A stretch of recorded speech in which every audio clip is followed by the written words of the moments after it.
নমস্কার, সংবাদ পড়ছি অনামিকা কর্মকার। আজকের বিশেষ বিশেষ খবর হল গোবর্ধন জাতীয় সার্কুলার বায়ো এনার্জি প্রকল্পের অনুমোদন কেন্দ্রীয় মন্ত্রিসভার।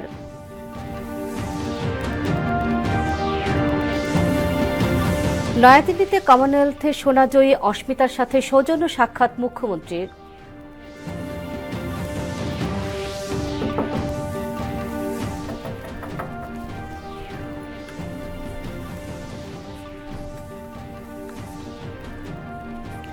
রাজ্যে মডেল শিক্ষা ব্যবস্থা প্রতিষ্ঠা করাই হল উচ্চশিক্ষা দপ্তরের লক্ষ্য বললেন উচ্চশিক্ষামন্ত্রী।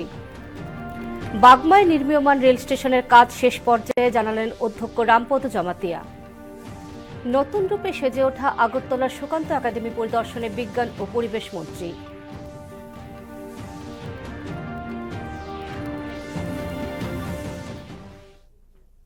এবারে বিস্তারিত সংবাদ। 23,731 কোটি টাকা ব্যয়ে গোবর্ধন জাতীয় সার্কুলার বায়ো এনার্জি প্রকল্পের অনুমোদন দিয়েছে কেন্দ্রীয় মন্ত্রিসভা। আজ নয়াদিল্লিতে সাংবাদিক বৈঠকে কেন্দ্রীয় তথ্য ও সম্প্রচার মন্ত্রী অশ্বিনী বৈষ্ণব জানান, এই প্রকল্পের মাধ্যমে প্রায় 1,50,000 কর্মসংস্থান সৃষ্টি হবে। 2026-27 থেকে 2035-36 পর্যন্ত বাস্তবায়িত হওয়া এই প্রকল্পে কৃষিজ অবশিষ্টাংশ, গোবর, জৈব বর্জ্য সহ বিভিন্ন বায়োমাস থেকে কম্প্রেসড বায়োগ্যাস উৎপাদন বাড়িয়ে পরিচ্ছন্ন জ্বালানি ও গ্রামীণ অর্থনীতিকে শক্তিশালী করা হবে। এছাড়া কেন্দ্রীয় অর্থনৈতিক বিষয়ক মন্ত্রিসভা কমিটি অসমে গুয়াহাটি তেজপুর জাতীয় সড়ককে 4 লেনে উন্নীত করার প্রায় 8,970 কোটি টাকার প্রকল্পেও অনুমোদন দিয়েছে। 135.87 কিলোমিটার দীর্ঘ এই প্রকল্পে একাধিক বাইপাস ও একটি জরুরি বিমান অবতরণ সুবিধা তৈরি করা হবে, যা যাতায়াতের সময় কমানোর পাশাপাশি যোগাযোগ ব্যবস্থার উন্নয়নে সহায়ক হবে।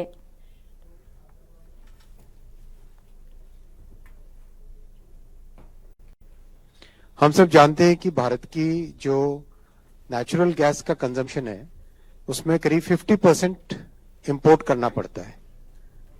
इस 50% इंपोर्ट को कैसे कम करें उसके लिए लगातार कई प्रयास चल रहे हैं और हम सब जानते हैं कि किस तरह से जियोपॉलिटिकल डेवलपमेंट से भारत में एक वल्नरेबिलिटी आ जाती है। If there is a serious geopolitical conflict then sometimes the import of LNG can be disrupted. So how to reduce this dependence is the objective. और इसमें अगर बहुत भारत के प्रॉपर बायो एग्रो रिसोर्सेज यानी गांव में खेती के बाद में जो अगर जो बायोमास बच जाता है या फिर जो हमारे कैटल का काउ डंग है उसका यूज कर सकें, इस तरह की कई जो वेस्ट मटेरियल्स यूज होते हैं उनका अगर प्रॉपर यूज कर सके और उससे गैस बना सके तो then it can be a significant amount of gas to be generated. মুখ্যমন্ত্রী ডাক্তার মানিক সাহা কমনওয়েলথ গেমসে জুডোতে ভারতের সর্বপ্রথম স্বর্ণপদক জয়ের ঐতিহাসিক কৃতিত্বের জন্য ত্রিপুরার জুডোকা অস্মিতা দেকে অভিনন্দন জানিয়েছেন।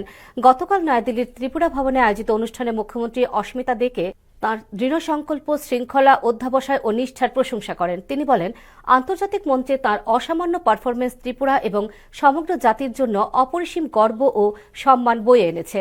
ত্রিপুরা থেকে আন্তর্জাতিক অঙ্গনের শীর্ষে তাঁর এই যাত্রা সারা দেশের লক্ষ লক্ষ তরুণ ও ক্রীড়াবিদদের জন্য এক শক্তিশালী অনুপ্রেরণা যোগাবে বলে তিনি অভিমত প্রকাশ করেন। মুখ্যমন্ত্রী অস্মিতাদের ভবিষ্যৎ ক্রীড়া জীবনের জন্য শুভকামনা জানিয়েছেন। বিশ্বমঞ্চে আরও বড় সাফল্য অর্জনে সহায়তা করার জন্য রাজ্য সরকার তাঁকে সমস্ত প্রয়োজনীয় সমর্থন দেবে বলে তিনি আশ্বাস দিয়েছেন। সেই সময় উপস্থিত ছিলেন যুব বিষয়ক ও ক্রীড়ামন্ত্রী টিঙ্কু রায়, বিধায়ক অভিষেক দেব রায় প্রমুখ। এদিকে সাংসদ বিপ্লব কুমার দেবও দিল্লিতে ত্রিপুরার জুডোকা অস্মিতা দেকে অভিনন্দন ও শুভেচ্ছা জানিয়েছেন। রাজ্যে শিক্ষার পরিবেশকে আরও উন্নত করতে হলে দপ্তরের পাশাপাশি শিক্ষক, অশিক্ষক এবং ছাত্রছাত্রী সহ প্রত্যেকের সহযোগীর ভূমিকা নিতে হবে বললেন উচ্চশিক্ষামন্ত্রী কিশোর বর্মন। আজ আগরতলার মহারাজা বীর বিক্রম কলেজের কনফারেন্স হলে উচ্চশিক্ষা দপ্তরের পর্যালোচনা বৈঠকে তিনি এই কথা বলেন। তিনি বলেন, উচ্চশিক্ষা দপ্তরের লক্ষ্য হল রাজ্যে মডেল শিক্ষা ব্যবস্থা প্রতিষ্ঠা করা এবং শিক্ষাঙ্গনের সুষ্ঠু পরিবেশ তৈরি করা। তার জন্য পরিকাঠামো উন্নয়নকে অগ্রাধিকার দেওয়া হচ্ছে। জাতীয় শিক্ষানীতি অনুসারে শিক্ষা ব্যবস্থাকে আরও আধুনিক এবং মূল্যবোধ ভিত্তিক করার কাজ শুরু হয়েছে বলে তিনি জানান। উচ্চশিক্ষা সংলাপের মধ্য দিয়ে আলোচনার দরজা খোলা রয়েছে বলে জানান মন্ত্রী। পর্যালোচনা সভায় মেয়র তথা বিধায়ক দীপক মজুমদার, এমবিবি বিশ্ববিদ্যালয় উপাচার্য সহ উচ্চশিক্ষা দপ্তরের আধিকারিকরা উপস্থিত ছিলেন।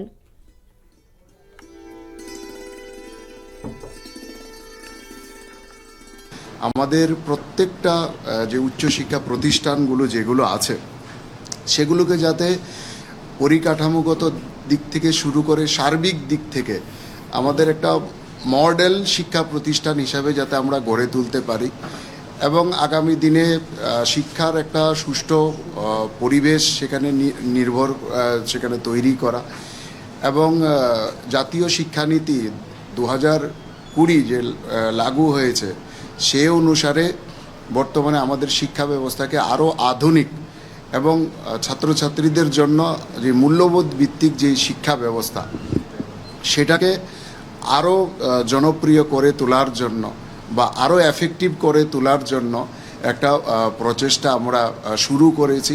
এই প্রচেষ্টার মূল উদ্দেশ্য হচ্ছে যে আমরা মনে করি, আমাদের সরকারও মনে করে যে একটা শৈক্ষিক প্রতিষ্ঠান বা শিক্ষা পরিসরকে যদি উন্নত করতে হয় সেখানে শুধুমাত্র সরকারের একক প্রচেষ্টায় কখনো সম্ভব নয় কিংবা দপ্তরের একক প্রচেষ্টায় কখনো সম্ভব নয়। আমরা প্রত্যেকেই, মন্ত্রী থেকে শুরু করে দপ্তর থেকে শুরু করে ছাত্রছাত্রী পর্যন্ত আমরা মনে করি আমরা প্রত্যেকেই এই প্রতিষ্ঠানের ডেভেলপমেন্টের জন্য আমরা প্রত্যেকে সহযোগীর ভূমিকা এখানে আমাদেরকে গ্রহণ করতে হবে, প্রত্যেকে সক্রিয় ভূমিকা আমাদেরকে গ্রহণ করতে হবে। প্রত্যেকের সহযোগিতা এবং সক্রিয়তার মাধ্যমেই কিন্তু এই শিক্ষার পরিসরটাকে আমরা উন্নত করতে পারব। আগামী শিক্ষাবর্ষ থেকে ছাত্র ভর্তির মধ্য দিয়ে রাজ্যে চালু হচ্ছে দুটি বিশ্ববিদ্যালয়। সম্প্রতি রাজ্য বিধানসভায় মহিলা এবং টেকনিক্যাল বিশ্ববিদ্যালয় বিল পাশ হয়। রাজ্যপাল এই দুটি বিলের সম্মতি প্রদান করেছেন বলে আজ জানিয়েছেন উচ্চশিক্ষামন্ত্রী কিশোর বর্মন। তিনি জানান, উচ্চশিক্ষা দপ্তর থেকে ইতিমধ্যে নোটিফিকেশন জারি করা হয়েছে।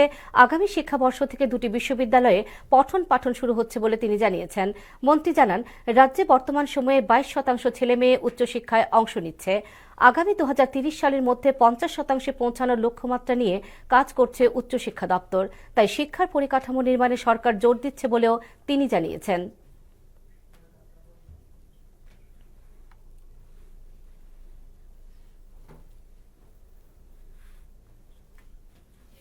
বাকি মহিলা বিশ্ববিদ্যালয় এবং টেকনিক্যাল বিশ্ববিদ্যালয় যেটা আমরা অ্যাসেম্বলিতে বিল পাস হয়েছে এবং সেটা আমাদের গভর্নরেরও এটা অনুমতি হয়ে গেছে, আমাদের পক্ষ থেকে নোটিফিকেশনও বেরিয়ে গেছে।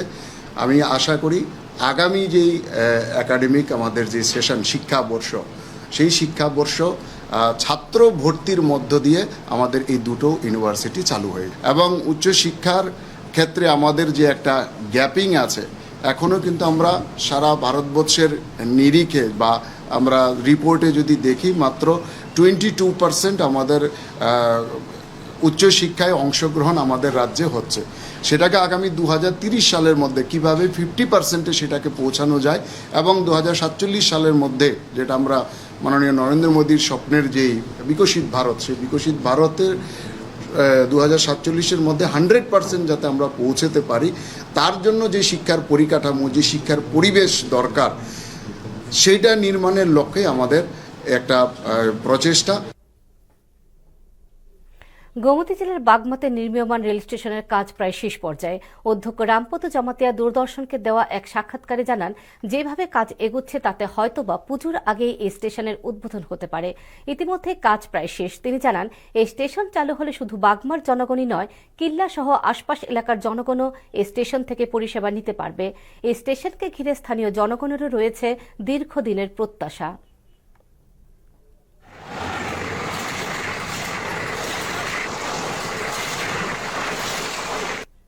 আমাদের বাগমার যে রেল স্টেশন নতুন হয়েছে, রাস্তা তো পেপার ব্লক আমরা করে ফেলেছি।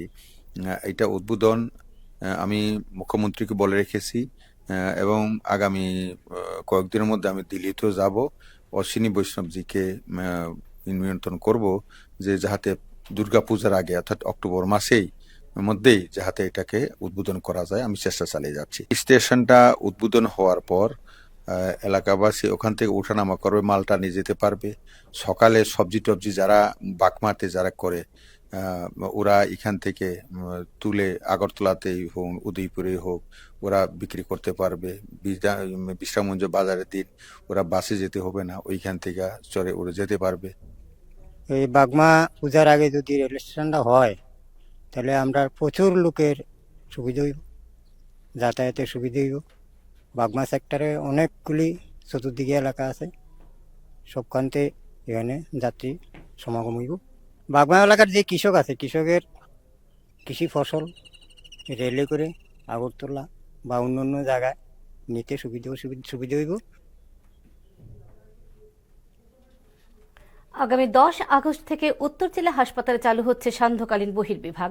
প্রতিদিন সন্ধ্যা 6টা থেকে রাত 8টা পর্যন্ত এই পরিষেবা চালু থাকবে, জানিয়েছেন জেলার জেলাশাসক চাঁদনী চন্দ্রন। তিনি জানান, ধর্মনগর জেলা হাসপাতালকে আরও উন্নত, পরিচ্ছন্ন ও রোগীবান্ধব স্বাস্থ্য প্রতিষ্ঠানে পরিণত করার লক্ষ্যে জেলা প্রশাসন ধারাবাহিকভাবে কাজ করে চলেছে। আজ ধর্মনগর জেলা হাসপাতালের কনফারেন্স হলে আয়োজিত এক সাংবাদিক সম্মেলনে তিনি এ কথা বলেন। জেলাশাসক জানান, রোগীদের জরুরি চিকিৎসার সুবিধার্থে সিসিইউ ইউনিট চালু করা হয়েছে। সাংবাদিক সম্মেলনে উপস্থিত ছিলেন ধর্মনগর জেলা হাসপাতালের মেডিকেল সুপার ডাক্তার ভাস্কর দাস এবং উত্তর জেলার মুখ্য স্বাস্থ্য আধিকারিক ডাক্তার দীপক হালদার প্রমুখ।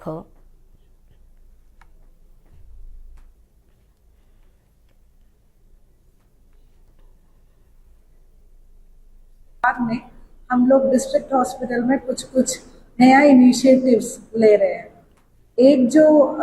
एक सुखबर है कि आप जानते हैं इधर आईसीयू नहीं है, बट इधर एक क्रिटिकल केयर यूनिट है सीसीयू, वो चालू किया है। अगस्त 1 से हमारा डिस्ट्रिक्ट हॉस्पिटल में 24/7 सीसीयू अभी चालू है। फर्स्ट पेशेंट जो है वो सीसीयू में एडमिट हुआ था, वो स्वस्थ होके हमारा डिस्ट्रिक्ट हॉस्पिटल छोड़ के गया। अगस्त 10 से हम लोग इवनिंग ओपीडी डिस्ट्रिक्ट हॉस्पिटल में शुरू करेगा। सब स्पेशलिस्ट एक दिन में नहीं रहेगा, हर स्पेशलिस्ट के लिए हम लोग दिन चूज करके 6 PM to 8 PM 2 घंटे का इवनिंग ओपीडी हम लोग चलाएगा। हमारा ऑनरेबल चीफ मिनिस्टर सर का ड्रीम है कि धर्मनगर में एक फुल्ली फ्लेड्ज्ड अच्छा डिस्ट्रिक्ट हॉस्पिटल होना चाहिए। तो जब तक नया हॉस्पिटल नहीं आएगा, हमें इस हॉस्पिटल को, इस इंफ्रास्ट्रक्चर को, उसका बेस्ट यूज करना चाहिए। तो मुझे लगता है कि ये डिस्ट्रिक्ट हॉस्पिटल को हम लोग और बेहतर बना। বিশ্রামগঞ্জের শচীন দেববর্মন স্মৃতি কলাক্ষেত্রে আজ অনুষ্ঠিত হল সিপাহীজলা জেলাভিত্তিক গুরু পূর্ণিমা উৎসব। সিপাহীজলা জেলা পরিষদের সহযোগিতায় জেলা তথ্য ও সংস্কৃতি দপ্তরের উদ্যোগে আয়োজিত অনুষ্ঠানের উদ্বোধন করেন জেলা পরিষদের সভাধিপতি সুপ্রিয়া দাস দত্ত। তিনি বলেন, জীবনের যে কোনো ক্ষেত্রে প্রতিষ্ঠিত হতে গুরুর আশীর্বাদ ও দিক নির্দেশনা অত্যন্ত গুরুত্বপূর্ণ। উপস্থিত ছিলেন অতিরিক্ত জেলাশাসক সুভাষ দত্ত, জেলা তথ্য ও সংস্কৃতি আধিকারিক পাঞ্চালী দেববর্মা এবং শচীন দেববর্মন স্মৃতি পুরস্কার প্রাপ্ত চংপ্রেং বাদক শিল্পী সূর্য কুমার দেববর্মা প্রমুখ। এদিন জেলার 5 জন গুরুকে সম্মাননা প্রদান করা হয়।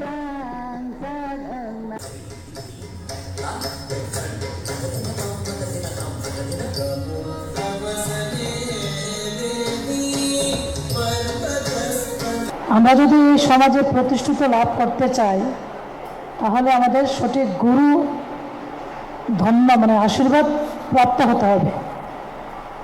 গুরুর আশীর্বাদ ছাড়া বা গুরু ছাড়া আমরা জীবনে কোনো কাজেই আমরা সফল হতে পারবো না।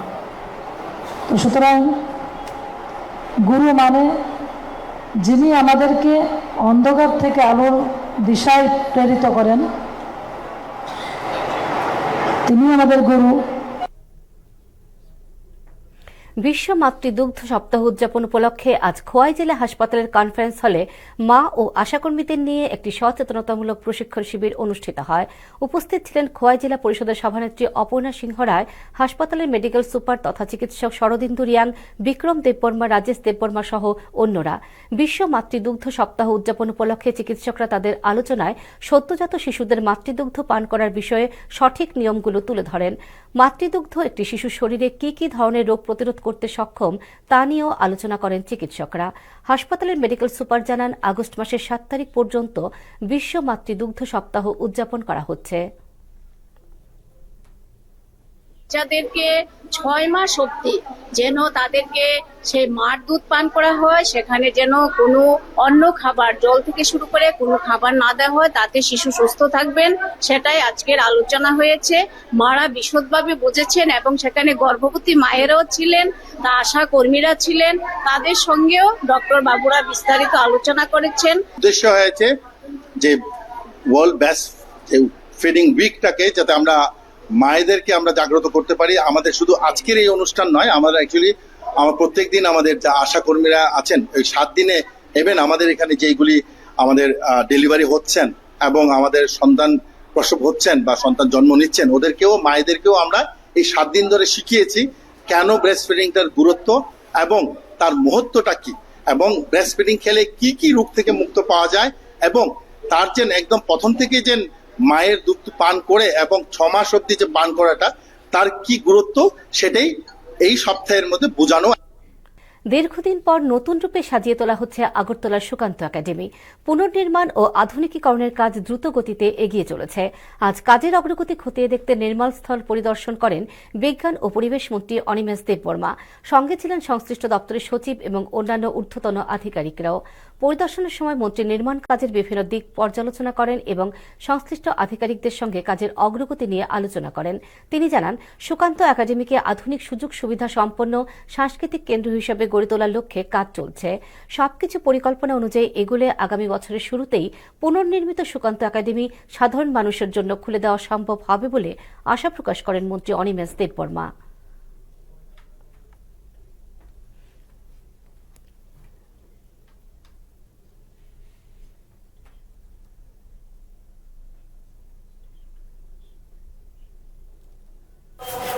সুকান্ত একাডেমিতে আমাদের ব্যাপক রিপেয়ারিং এর কাজ চলছে। গত 1 বছর ধরেই এই কাজগুলো হচ্ছে। সিভিল ওয়ার্ক আছে, তারপর বিভিন্ন ইলেকট্রনিক্স, অত্যাধুনিক বিজ্ঞানকে নিয়ে যে প্রদর্শনী করা যায় এমন ইকুইপমেন্টসগুলো NCSM থেকে এটা করা হয়ে থাকে। ওয়াটার স্প্রিঙ্কল সিস্টেম ইতিমধ্যে হয়ে গেছে, লাইটিংয়ের ব্যবস্থা হয়েছে, বিভিন্ন বিজ্ঞানীদের জীবনী সম্পর্কে ডিসপ্লে বোর্ড ইতিমধ্যেই আমরা তৈরি করেছি। ডিসেম্বর অবধি সমস্ত পেইন্টিং, সিভিল ওয়ার্কের যে কাজগুলো এটা শেষ হবে। তার পরবর্তী সময় আরও 2-3 মাস লাগবে NCSM এর এরা এসে কাজ করবে। তারপর আমরা সর্বসাধারণের জন্য পুনরায় চালু করতে পারবো সুকান্তকে।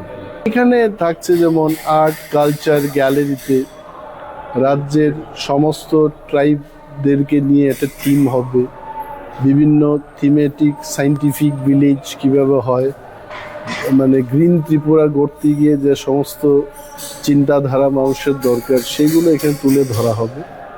বিশেষভাবে এটা তো আর্ট কালচারকে দিয়েই সায়েন্সের সঙ্গে যুক্ত করে বিজ্ঞান এবং বিজ্ঞানীদের সম্পর্কে জানা, এটাই মূল মুখ্য উদ্দেশ্য।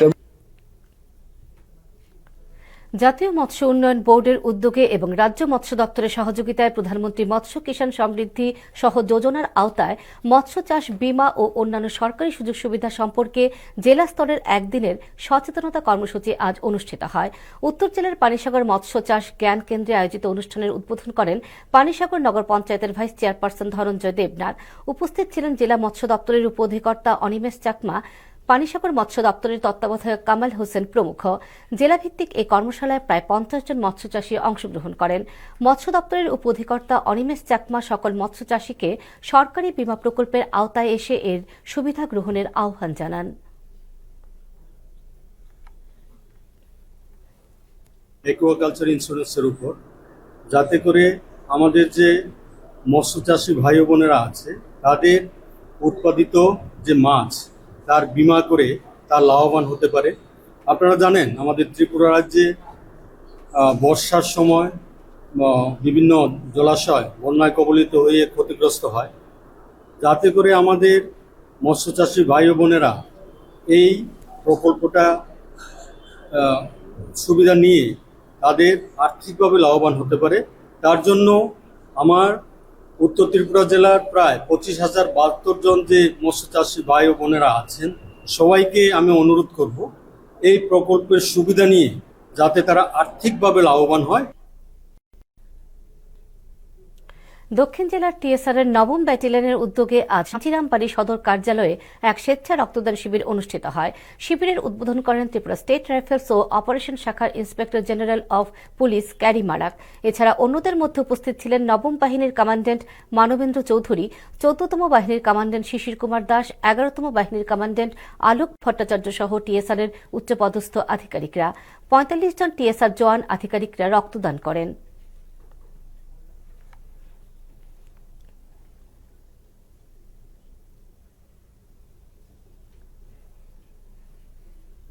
ये ब्लड जो है डोनेट कर रहा है आप लोग, ये ट्रॉमा या एक्सीडेंट पेशेंट के लिए काम आता है, कैंसर पेशेंट के लिए आता है, जो प्रेगनेंसी का कोई प्रॉब्लम है इसमें की भी रक्तदान बहुत जरूरी है कि आप लोग जो रक्तदान दे रहा है ये एक सेल्फ सेटिस्फेक्शन होता है कि मैंने कुछ किया है सोसाइटी के लिए। आपका जो ब्लड जो खून जो आप दे रहा है ये कुछ कोई भी एक पेशेंट के लिए काम आएगा, एक जीवन को बचाने के लिए, किसी जिंदगी को बचाने के लिए ये काम आएगा ये रक्तदान। সুপ্রিম কোর্টে বিচারপতি সংখ্যা বাড়ানোর বিল সংসদে পাশ হয়েছে। রাজ্যসভায় আজ সুপ্রিম কোর্ট সংশোধনী বিল 2026 পাশ হওয়ার পর বিলটি সংসদের অনুমোদন পায়। এর ফলে প্রধান বিচারপতি ছাড়া সুপ্রিম কোর্টের বিচারপতির সংখ্যা 33 থেকে বাড়িয়ে 37 করা হবে। বিলের জবাবে কেন্দ্রীয় আইন প্রতিমন্ত্রী অর্জুন রাম মেঘওয়াল বলেন, বিচার ব্যবস্থাকে আরও দক্ষ ও কার্যকর করতে এবং মামলার দ্রুত নিষ্পত্তি নিশ্চিত করতে এই সংশোধন আনা হয়েছে। এদিকে লোকসভায় ব্যাংকার্স বুক এভিডেন্স বিল 2026 পাশ হয়েছে। বিলটির মাধ্যমে ডিজিটাল ব্যাংকিং ব্যবস্থার সঙ্গে সামঞ্জস্য রেখে ব্যাংকের নথিপত্রকে প্রমাণ হিসেবে গ্রহণের আইনি কাঠামো আধুনিক করা হবে। তবে ছাত্র আন্দোলনকে কেন্দ্র করে বিরোধীদের বিক্ষোভে লোকসভার কার্যক্রম বারবার ব্যাহত হয় এবং শেষ পর্যন্ত অধিবেশন দিনের জন্য মুলতবি করে দেওয়া হয়।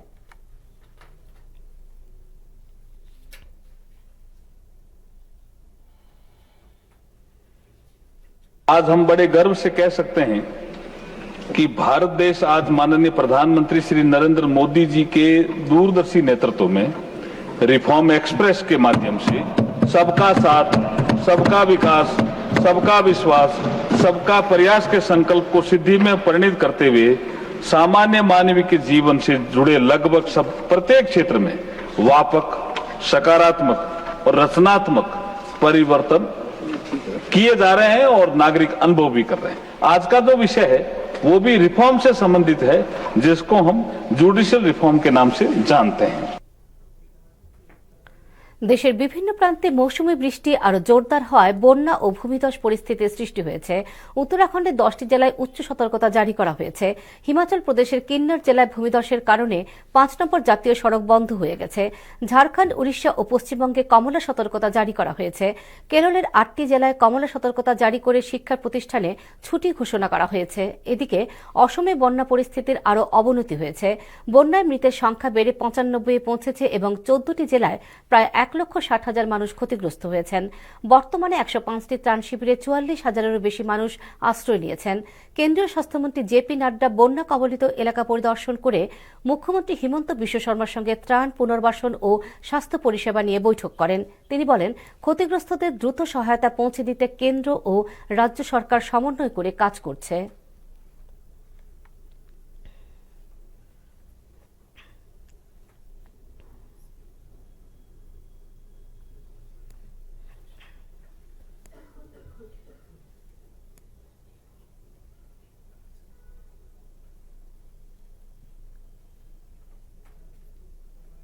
লামডিং বদরপুর পার্বত্য রেলপথে চলমান সংস্কারের কাজের জেরে পূর্ব উত্তর সীমান্ত রেলওয়ে আজও একাধিক ট্রেনের সময়সূচি পরিবর্তন করেছে এবং কয়েকটি ট্রেন বাতিলও করা হয়েছে।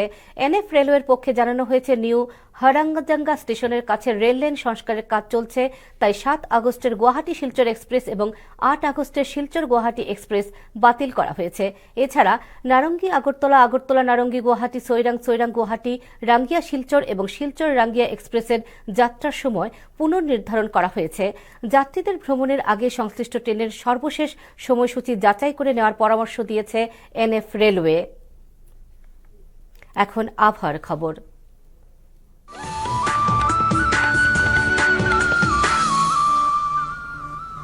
আবহাওয়ার পূর্বাভাসে জানানো হয়েছে পরবর্তী 24 ঘন্টায় আকাশ সাধারণত মেঘাচ্ছন্ন থাকবে। রাজ্যের 8 জেলার বিভিন্ন স্থানে বজ্রবিদ্যুৎ সহ ঝড়ো হওয়া এবং বৃষ্টির সতর্কতা জারি করা হয়েছে। আগামীকাল দিনের তাপমাত্রা সর্বোচ্চ 32 ডিগ্রি সেলসিয়াস এবং সর্বনিম্ন 26 ডিগ্রি সেলসিয়াসের আশেপাশে থাকতে পারে। আজ দিনের সর্বোচ্চ তাপমাত্রা ছিল 30.3 ডিগ্রি সেলসিয়াস আর সর্বনিম্ন তাপমাত্রা 26 ডিগ্রি সেলসিয়াস। বাতাসের আপেক্ষিক আর্দ্রতার পরিমাণ সর্বোচ্চ 98% এবং সর্বনিম্ন 70%। বিকেল 5:30 পর্যন্ত এমবিবি বিমানবন্দরের আশেপাশে বৃষ্টির পরিমাণ 4 মিলিমিটার। শেষ করার আগে বিশেষ বিশেষ খবর আরেকবার।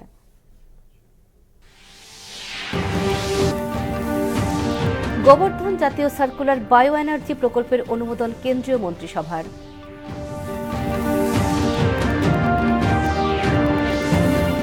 নয়াদিল্লিতে কমনওয়েলথে সোনাজয়ী অস্মিতার সাথে সৌজন্য সাক্ষাৎ মুখ্যমন্ত্রীর।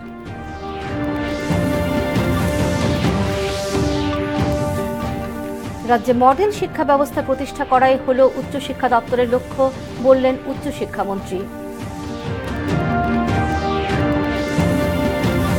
বাগমায় নির্মীয়মান রেল স্টেশনের কাজ শেষ পর্যায়ে, জানালেন অধ্যক্ষ রামপদ জমাতিয়া।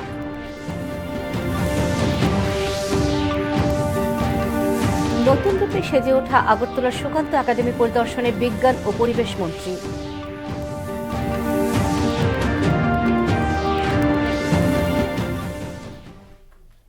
খবর আজ এ পর্যন্তই। নমস্কার, শুভরাত্রি।